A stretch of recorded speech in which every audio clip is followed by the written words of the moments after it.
Programme सीना शेष आज कि शेष ना आम संस्कृतिर शेष ना आम संस्कृतिर रास्ता एते लंबा आम ठाकुर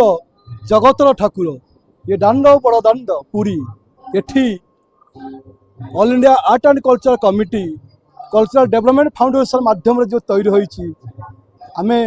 3 दिन धरी ओडिशा भाषा साहित्य संस्कृति विभाग एवं ओडिशा सरकार सहयोग में अन्नपूर्णा रंगमंच आदि कला महोत्सव आम आरंभ करिछु। आज उद्यापनी दिवस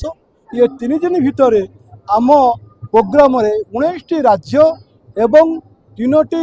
बाहर देशर निमंत्रित अतिथि बांग्लादेश भूटान नेपाल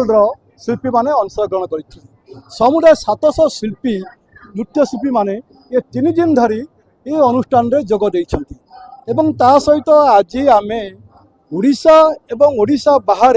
कला क्षेत्र में नृत्य क्षेत्र में यात्रा क्षेत्र में एवं ट्रेडिशनल जो कला सब अच्छी आदि जो मैंने सुनाम अर्जन करिसेंती सेमानको आदि कला एवं आदि कला रत्न सम्मान रे आमे सम्मानित करिछु एवं सम्मानित होता व्यक्ति संख्या 130। तेणु आमे ये प्रोग्राम टी करी बहुत आनंदित एवं यहीपरि भाव में भारत ओडिशा सरकार एवं ओडिशा भाषा संस्कृति विभाग जदि आमको सहयोग करे आमे आमर भूत गौरव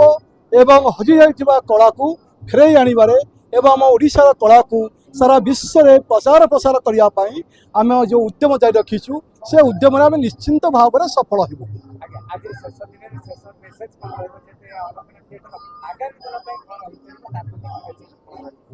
अन्नपूर्णा थिएटर होची खाली पुरीर नुहे कि ओडिशार नुहे कि खाली भारत वर्षर नुहे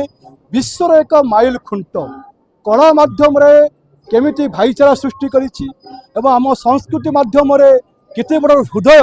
सारा विश्व को देइछि एटा होछि बड़ कथा। तेणु आमर गोटे कथा होछि गोटे भल कलाकार तैयारी हवा पूर्वरु भल संस्कारी मनीषटे हवा दरकार जो माने भल मनीष भल चिंताधारा भल भावना मध्य गति करती से माने ही भल कलाकार हो पारती। एणु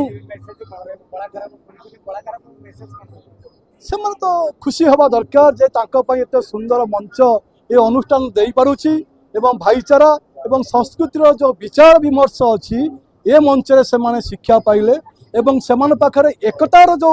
एकता न था कि न रहिले जाने भल कलाकार हो पारिबो नाही। तेणु समस्तंकर एकाग्रता बजाय रहू प्रभु जगन्नाथ समस्तंकर मंगल करंतु आमर कला संस्कृतिर उन्नति हो यही कार्य को आगो को आगे नबारे कल्चरल डेवलपमेंट फाउंडेशन जमिति सक्षम हो एतिकी मु हाथ जोड़ी प्रभु जगन्नाथ पाखरे प्रार्थना करुछि। जय जगन्नाथ। सुष्मिता दे फ्रम डानकुनी प्रति बछरेर मतन आगेर बछरेও 3 दिन ব্যাপী এই ফেস্টিভ্যালটায় এসেছিলাম ডক্টর উপেন্দ্র শর্মার